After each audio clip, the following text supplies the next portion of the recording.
Shukrani mtazamaji kwa kuungana nasi. Hii ni Channel 10 Plus habari, nami ni Filipina Ndwata.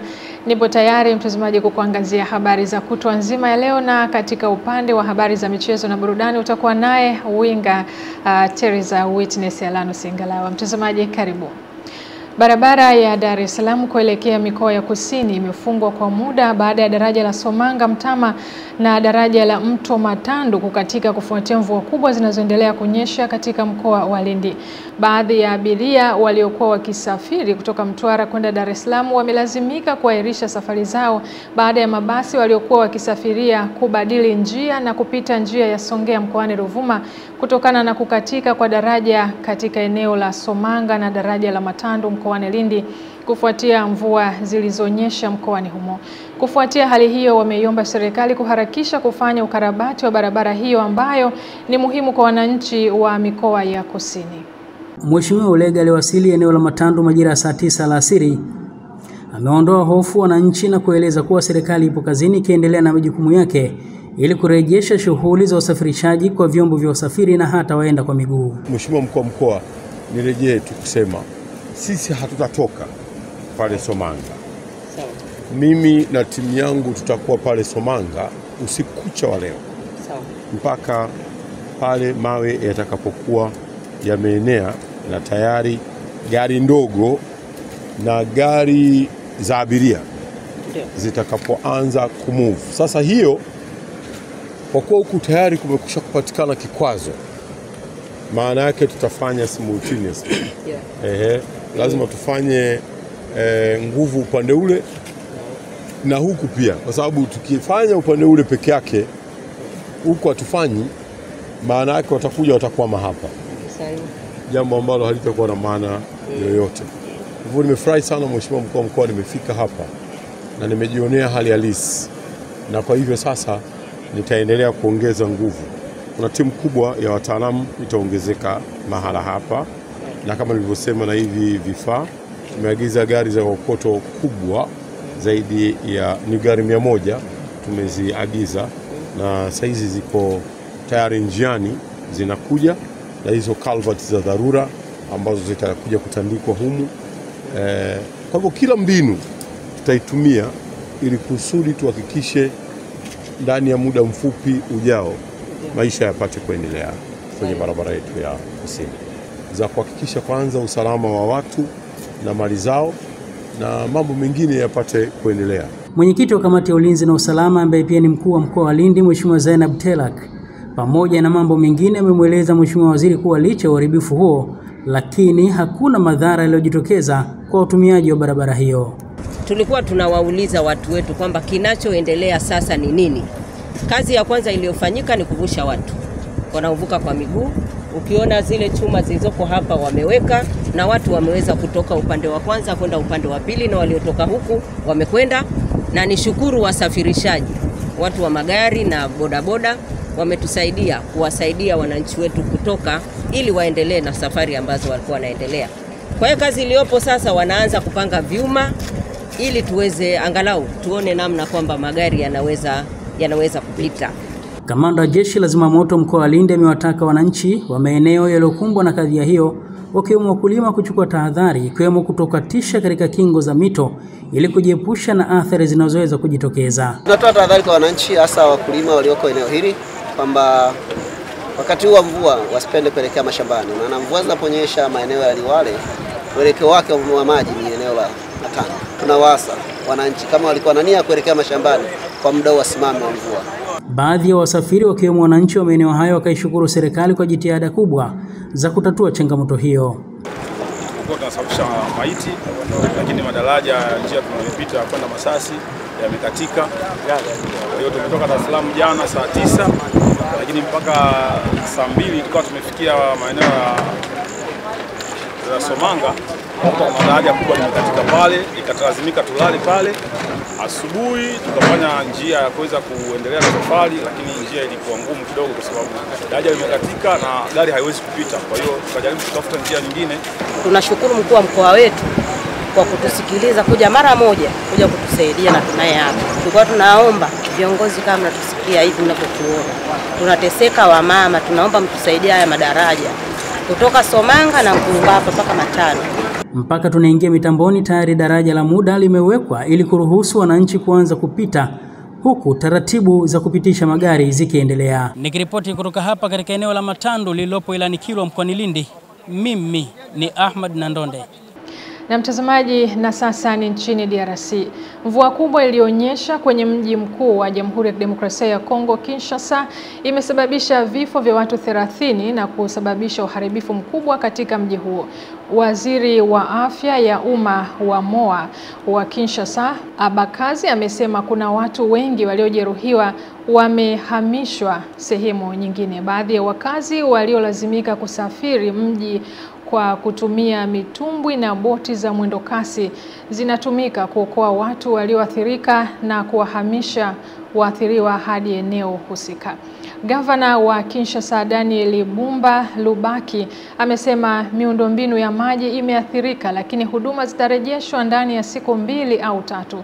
Mto Ndijiri unaopita katika mji huo wenye makazi karibu milioni 17 ulivunja kingo zake Ijumaa usiku na kuathiri usafiri wa magari. Mitaa kadhaa ya Kinshasa pia haina umeme na maji safi ya kutumia, huku zaidi ya nyumba 600 karibu na mji wa Masina, wilaya Botol na Petro Kongo zimezama.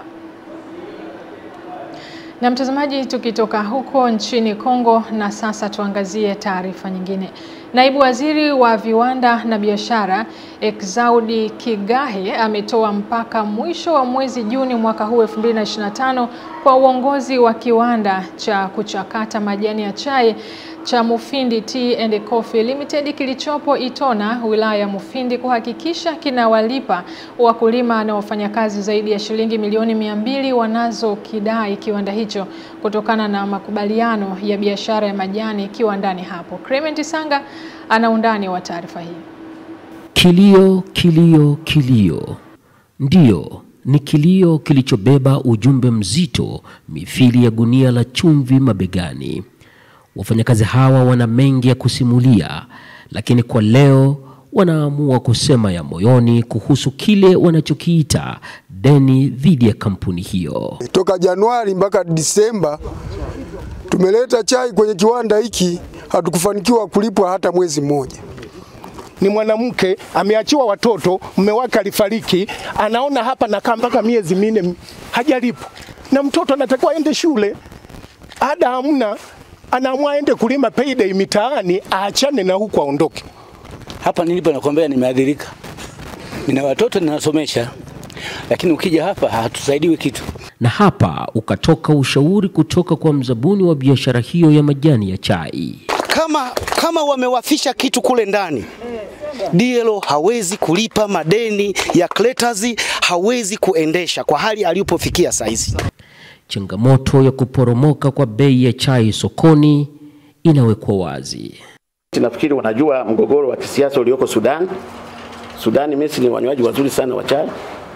Nayo vile vile unajua sasa kama chai haiwezi kufika kwa walaji, masoko sisi wazalishaji tunaumia, na kwa hiyo financially tunakuwa hatuwezi kumita obligation. Naibu Waziri wa Viwanda na Biashara Exaudi Kigahe, baada ya kufika kiwandani hapo na kuona hali halisi, anatoa kauli ya serikali. Kuwa mna shida msingegoma.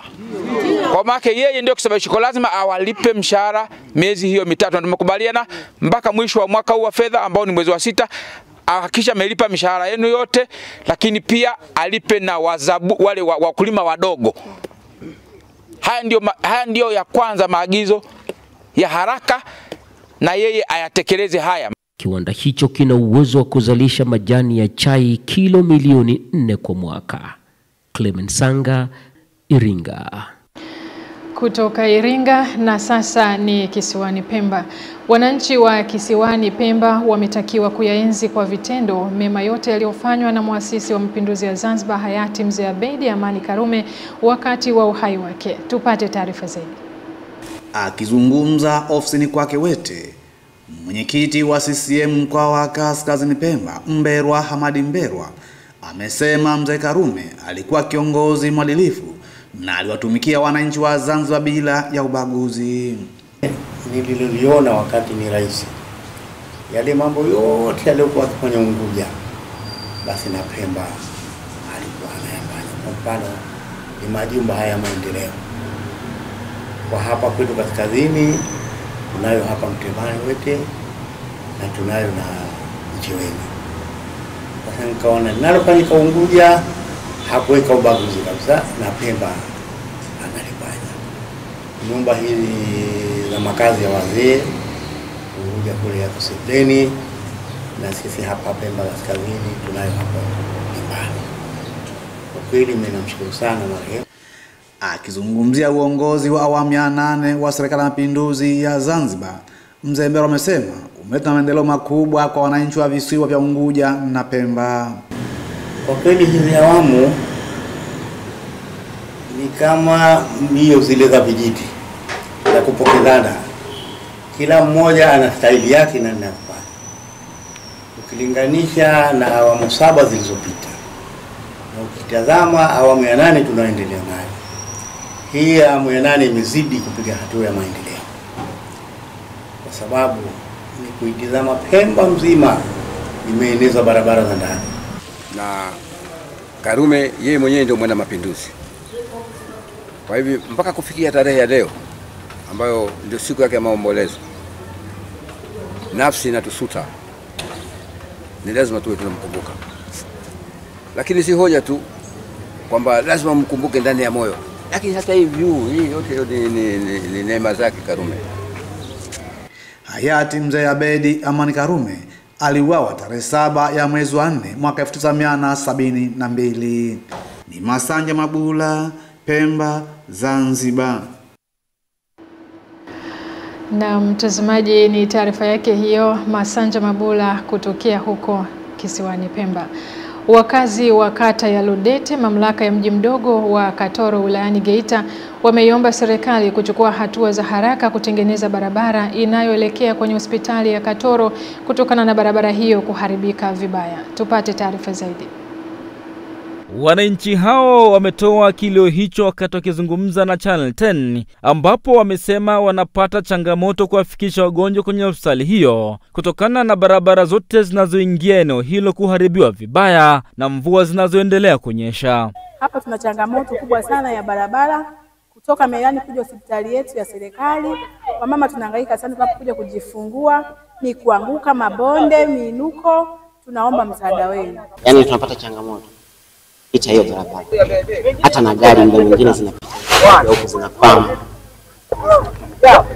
na hii barabara ya Merelani zote ni mbovu. Mwenyekiti wa CCM mkoa Geita Nikolausi Kasendamila amefika katika eneo hilo kuangazia changamoto hiyo na kumwagiza meneja wa TARURA wilaya Geita Mhandisi Bahati Subea kwa njia ya simu kuhakikisha anatatua changamoto hiyo haraka. Kati ya barabara ambazo mmezipangia fedha, hii barabara ya hospitali mmeshaipangia, na kama hamjaipangia wekeni.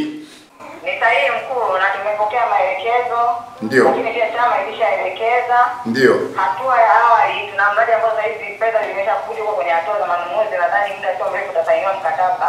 Ndio. Kwa ajili ya Katoro ile ujenzi wa mitaro na hizo barabara, na barabara moja hapo ni ile ya Sheria Nasoro kuja hospitali. Jitahidini sana, mimi nitafuatilia kila kupicha. Kutokana na changamoto hiyo inayosababishwa na mmomonyoko wa ardhi katika maeneo hayo, kikundi cha Umoja Wetu Ludete kimepanda miti katika hospitali hiyo ili kutunza mazingira. Kikundi hiki kina malengo yafuatayo: 1. Kusaidiana kwenye misiba. 2.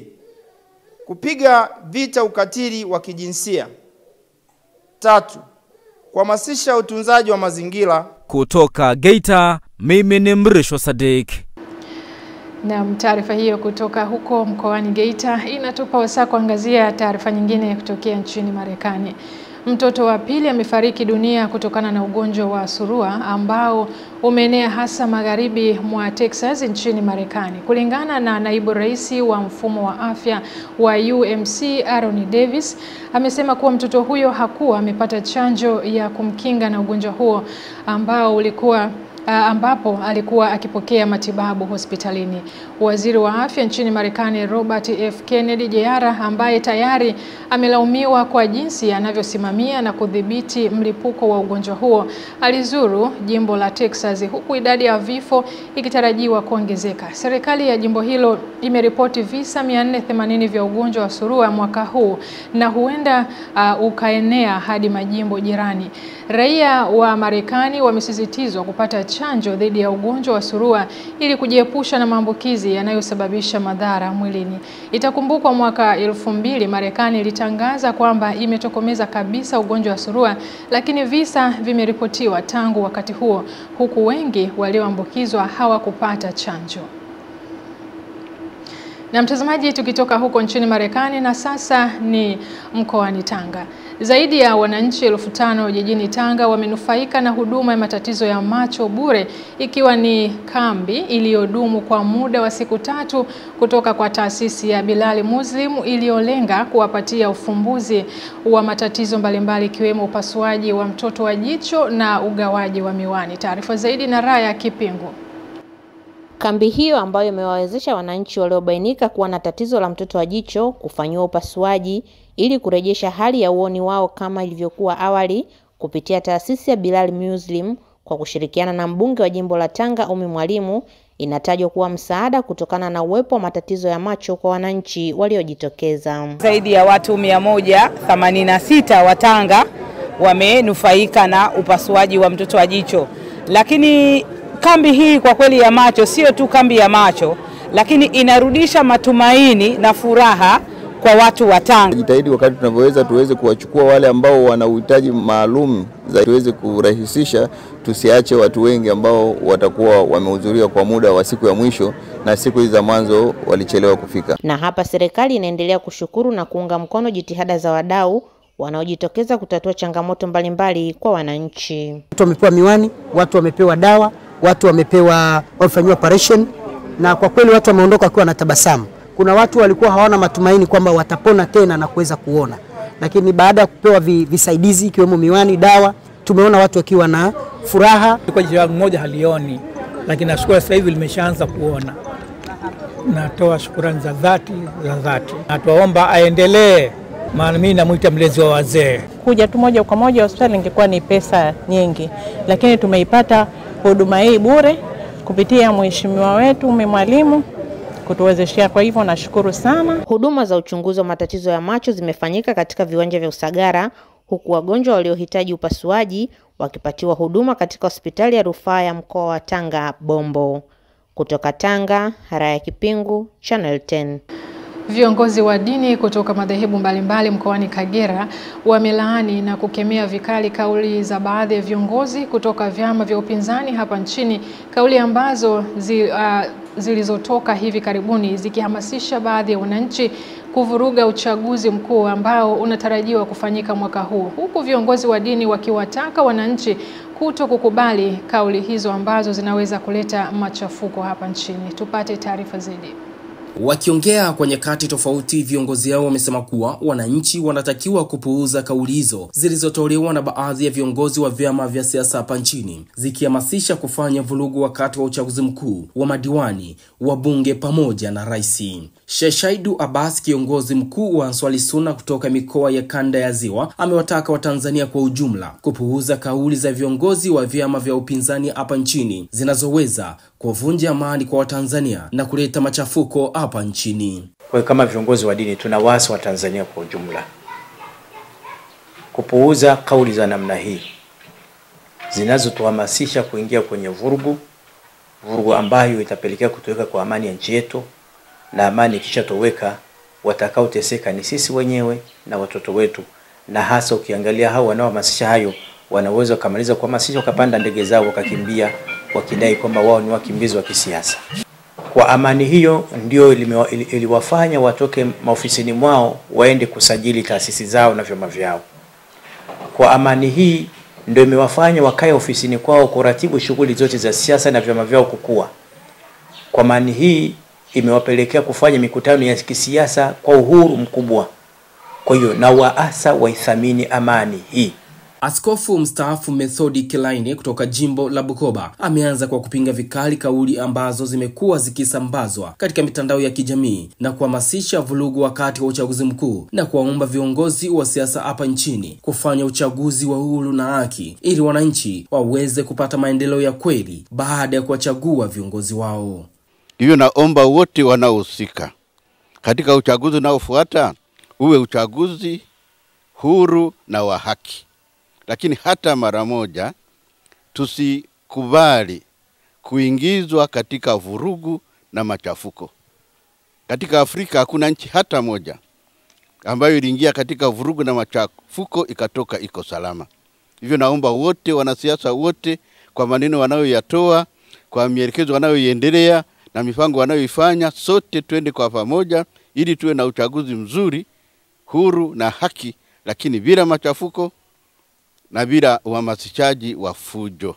Viongozi wa dini kutoka madhehebu mbalimbali hapa nchini kwa kushirikiana na baadhi ya waumini wamekuwa mstari wa mbele kila wakati kuliombea taifa wakati wa kuelekea uchaguzi mkuu, ili uchaguzi huo ufanyike kwa amani ili wananchi waweze kupata haki yao. Kutoka manispaa ya Bukoba mkoani Kagera, Jacques Joakim, Channel 10+. Wananchi wa halmashauri ya Ipumbwe wilaya ya Mlele mkoani Katavi wafikiwa na Tume ya Taifa ya Ardhi kwa lengo la kutoa elimu kwa wananchi kuhusu matumizi bora ya ardhi na namna ya kuwezeshwa kupata hati miliki ya maeneo yao kisheria. Tupate taarifa zaidi. Akizungumza na baadhi ya wananchi wa vijiji vya halmashauri ya Mpimbwe, mkuu wa kanda ya Tume ya Taifa ya Mpango ya Matumizi Bora ya Ardhi, Emmanuel Magembe, amesema elimu hiyo itawasaidia kupunguza migogoro ya ardhi. Pendekeza fulani asimamie mirathi.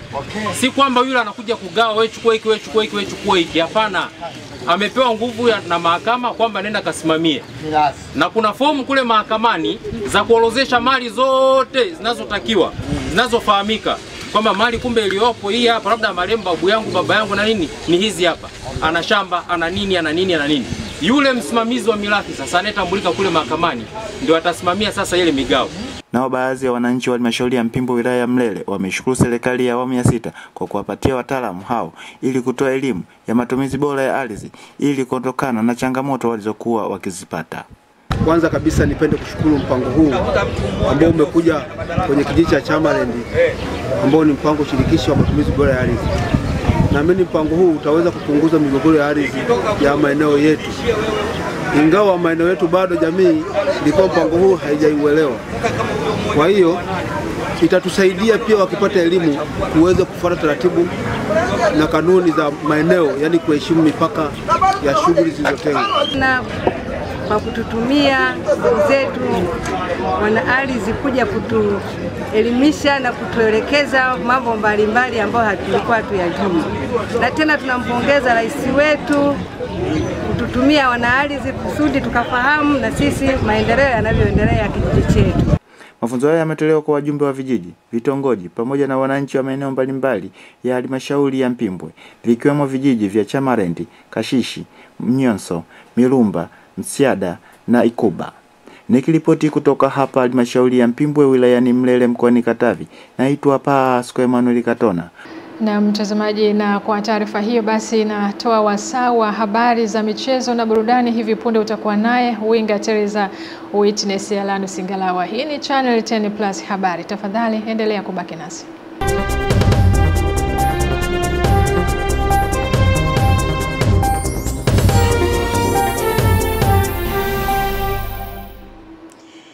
Namna hivyo Filipina Ndwata unanipa kijiti ni kadunde dunde viwanjani kujuzana mambo mbalimbali ya kimichezo na burudani yanayojiri na yanaendelea kujiri kunako viunga mbalimbali vya kimichezo iwe ndani ama nje ya mipaka ya Tanzania. Ukiwa nami mwanamchezo wako Witness Ngalawa ama waweza kunita winga Teresa. Na moja kwa moja anaanza na klabu ya Simba kwa kushirikiana na taasisi ya Modeuji Foundation wametoa mahitaji mbalimbali kwa watoto wenye mazingira magumu wa kituo cha Baba Oreste kilichopo jijini Dar es Salaam. Hatua hiyo ni maandalizi ya kiroho na kijamii kuelekea mchezo wa marudiano robo finali ya kombe la shirikisho Afrika dhidi ya Al Masry ya huko nchini Misri, mchezo ambao utapigwa Aprili 9 katika dimba la Benjamin Mkapa. Meneja wa idara ya habari na mawasiliano wa klabu hiyo Ahmed Ali, yeye amesema klabu hiyo kwa kushirikiana na taasisi hiyo imekuwa ikijikita zaidi kutoa misaada kwa watu wenye uhitaji. Na tumefurahi sana kuweza kufika hapa na ndugu zetu wa Simba Sports Club kutembelea kituo hichi cha watoto yatima cha Baba Oreste na watu wenye mahitaji maalum. Tunaamini kwamba tumejikita actually kwenye jitihada za kijamii katika maeneo ya afya, elimu, lakini pia kuboresha maisha ya Watanzania kwa ujumla. Kwa hiyo sisi tunakata cross Muislamu, Mkristo, unavaa timu gani, we are here for kila Mtanzania, na tumefurahi sana kuwepo mahali hapa. Wako baadhi ya wababa wanaowakimbia watoto wao kwa sababu wamezaliwa na changamoto. Kwa mfano, anaweza akazaliwa mtoto ana utindio au ana autism. Baba wana kawaida ya kutokuchukua majukumu. Tunashukuru kwa dua ambayo mmetuombea, na sisi tuko hapa leo Jumatatu. Jumatano tuna kibarua pevu cha kuhakikisha kwamba tunamfunga mpinzani wetu, tunamtoa kwenye mashindano na tunaelekea hatua ya nusu finali. Dua mliotuombea, na sisi tunaomba Mwenyezi Mungu aipokee dua hiyo ili tuweze kutimiza jambo letu siku ya Jumatano. Hatuna kingine chochote ambacho tunakihitaji zaidi ya kuvuka na kwenda hatua ya nusu finali.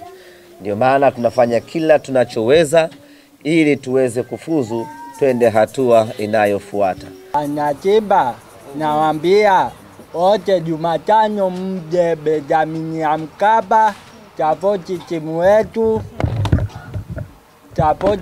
wetu kuenda robo finali, nusu finali. Nusu finali aje kwa wingi, tapoti timu wetu kwenda nusu finali.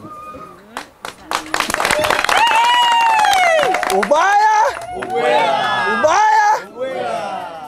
Karibuni tena Benjamin ya Mkapa.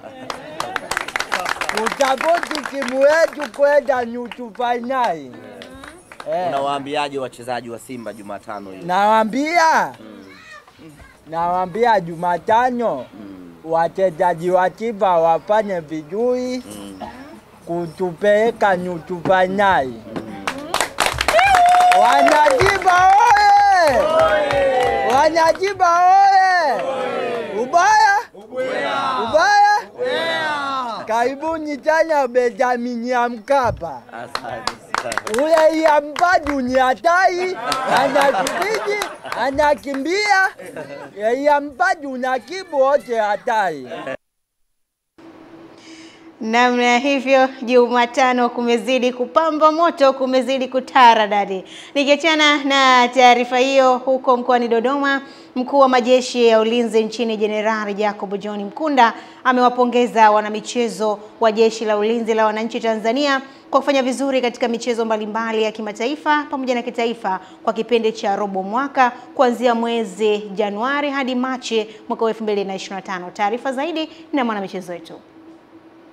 Akizungumza katika hafla ya kuwapongeza wanamichezo hao iliyofanyika katika viunga vya makao makuu ya jeshi jijini Dodoma, Jenerali Mkunda amesema mafanikio hayo si ya kawaida, kwani yamebeba thamani ya mazoezi, nidhamu, mafunzo na mshikamano wa kijeshi. Hongera sana wale waliofanikiwa kutoa tuzo mbalimbali katika mashindano mlioshiriki. Hii inaashiria kwamba mlitia bidii zaidi kwenye mashindano kuliko wenzenu. Endeleeni kujitahidi na kujituma zaidi kupata tuzo kubwa zaidi safari ijayo. Katika jeshi letu, michezo ni kazi kama zilivyo kazi nyinginezo. Hivyo basi, kila mwanajeshi anayeshiriki kwenye michezo ajione yuko kazini. Katika hatua nyingine, Jenerali Mkunda amesema wanajeshi wamekuwa wakilitangaza jeshi na nchi kitaifa na kimataifa kwa kufanya vizuri katika michezo mbalimbali ambayo wamekuwa wakichaguliwa ama kuteuliwa kushiriki ndani na nje ya nchi. Jeshi ni sehemu mahususi sana ya kulipaisha taifa letu kwenye upande wa michezo kama ilivyokuwa zamani.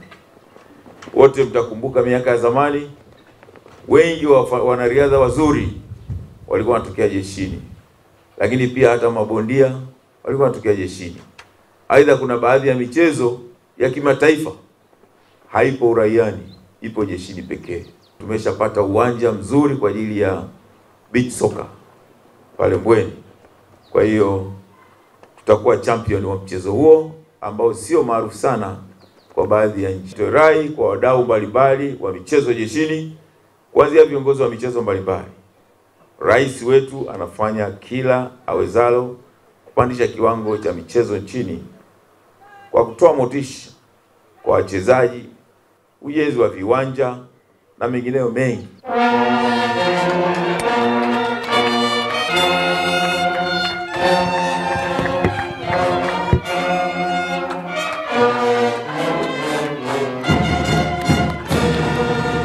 Shabani Mpute, michezo. Visiwani Zanzibar, timu ya New Star yenye maskani yake mitaa ya Limbani, wilaya ya Wete, kisiwani Pemba, iko katika mikakati kabambe ya kurejesha makali yake ya tishio kwa vigogo wa soka visiwani Zanzibar. Taarifa kutoka Pemba inatujuza. Timu hiyo ambayo kwa sasa inashiriki ligi daraja la pili ngazi ya taifa imefanikiwa kutinga hatua 8 bora ya ligi hiyo, ikicheza michezo 12 bila ya kupoteza. Nahodha wa timu hiyo Juma Rashid Hassani pamoja na wachezaji wenzake wametamba kurejea ligi kuu ya Zanzibar, huku akiomba mashabiki kuendelea kuwaunga mkono ili wafanikishe lengo walilokusudiwa. Kiukweli tumejipanga katika hatua 8 bora ili kuendeleza historia yetu ambayo tuko nayo. Tulianza ligi tukacheza mechi 12 hatujapoteza hata mechi moja, na tukafanikiwa kuipata nafasi ya mwanzo tukiwa hatujafunga kwa hatua ya mwanzo, na sisi ndio wafunguzi wa ligi ya hatua 8 bora. New Star iko vizuri kwa sasa na tunajipanga kuirejesha ligi kuu kwa hali yoyote ile. Kwa hivyo tunahitaji mashirikiano pamoja na viongozi, watu mbalimbali, wana michezo wote wajitokeze ili kuweza kutusaidia kwa hali moja ama kwa njia yoyote ile. Changamoto iliyojitokeza zaidi hapo ni kupoteza shabiki, lakini pamoja na yote hayo tumepambana na kufikisha timu yetu 8 bora, na pia tuna jitihada zaidi ya kufanya mazoezi. Timu ya New Star iliwahi kushiriki ligi kuu ya Zanzibar na ilishuka kutokana na ukata wa fedha. Ni Masanja Mabula, Pemba, Zanzibar. Na hivyo Masanja Mabula ndio ananiwekea utuo upande wa viwanjani kitaifa, na sasa ni ule wasawa kimataifa. Kunani huko kimataifa? Moja kwa moja tuungane na mchezo wetu Witness Matiko kufahamu kinaga ubaga. Kocha wa Manchester City Pep Guardiola amesema kwamba nyimbo za dhihaka dhidi ya mama wa Phil Foden kutoka kwa mashabiki wa Manchester United zimeonyesha ukosefu wa uvumilivu na utu kwa mchezaji huyo na familia yake. Akizungumza baada ya mchezo wa dabi ya Manchester, Guardiola alieleza kuwa swala hilo halikuwa la Manchester United kama klabu, bali ni watu waliohusika na vitendo hivyo. Alihitimisha kwa kusema kuwa matusi hayo yalionyesha pigo kubwa kwa utu wa mchezaji na familia yake. Mchezaji huyo kimataifa wa Uingereza Phil Foden alilengwa na nyimbo za dhihaka katika kipindi cha kwanza kwenye mchezo wa ligi kuu ya Uingereza, huku mashabiki wa United wakilenga familia yake. Matokeo ya mchezo huo yameifanya Manchester City kubaki katika nafasi ya 5 kwenye msimamo wa ligi kuu ya Uingereza, ikiwa na pointi 1 nyuma ya Chelsea katika nafasi ya 4, huku Manchester United ikikamata nafasi ya 13. Witness Matiku, kimataifa. Asante Witness Matiku. Hayo ndio ambayo yalojili katika dimba la Old Trafford katika derby babu kubwa huko nchini Uingereza. Na ndivyo ambavyo taarifa hiyo inanipeleka upande wa burudani. Burudani kunani? Moja kwa moja natua huko nchini Ivory Coast, ambapo mashindano ya urembo nchini humo yamechukua mwelekeo mpya kwa kupiga marufuku matumizi ya nywele bandia, ikiwa ni hatua ya kuhimiza urembo wa asili miongoni mwa washiriki. Kwa miaka mingi mitindo ya wigi, waves pamoja na nywele za kuongeza imekuwa ikitawala jukwani katika majukwaa mbalimbali ya mashindano maarufu, huku washiriki wakitumia kiasi kikubwa cha fedha ili kufikia viwango vya urembo ambavyo vinaonekana kuwa vya kimataifa.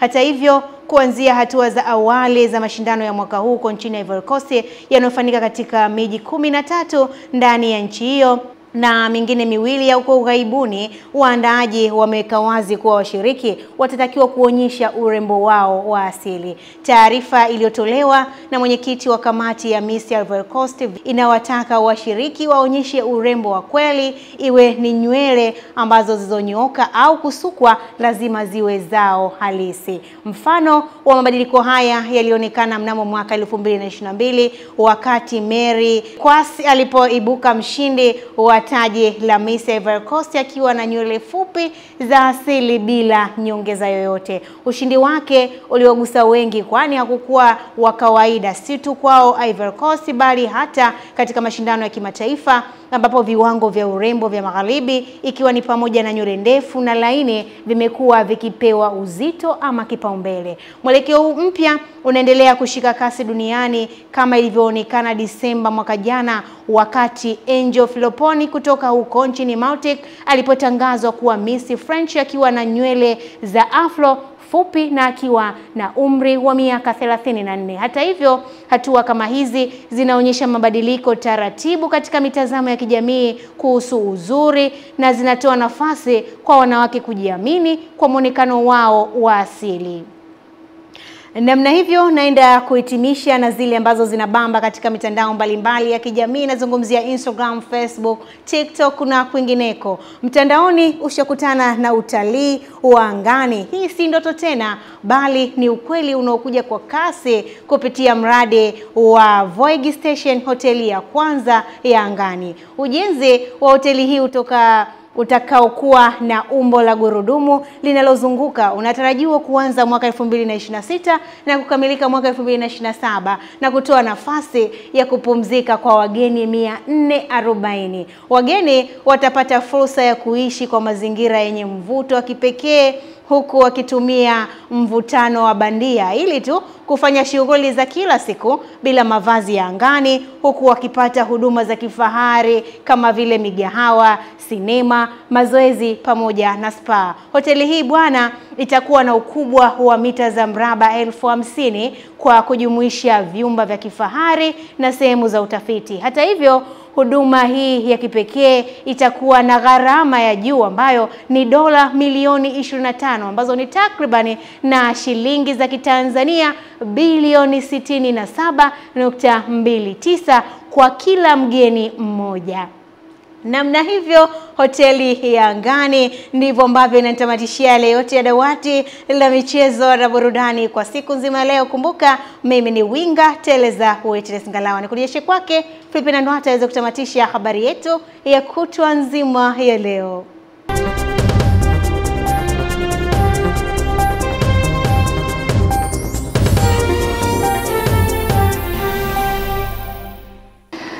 Namna hiyo ndivyo ambavyo anatamatisha habari hizo za michezo na burudani. Witness Alano Singalawa na mtazamaji, nami sina la ziada kutokea hapo. Ulikuwa nami Filipina Ndwata katika habari za kutwa nzima ya leo. Ni kutakia utazamaji mwema wa vipindi vyetu vinavyoendelea na nikutakie pia usiku mwema. Kwaheri.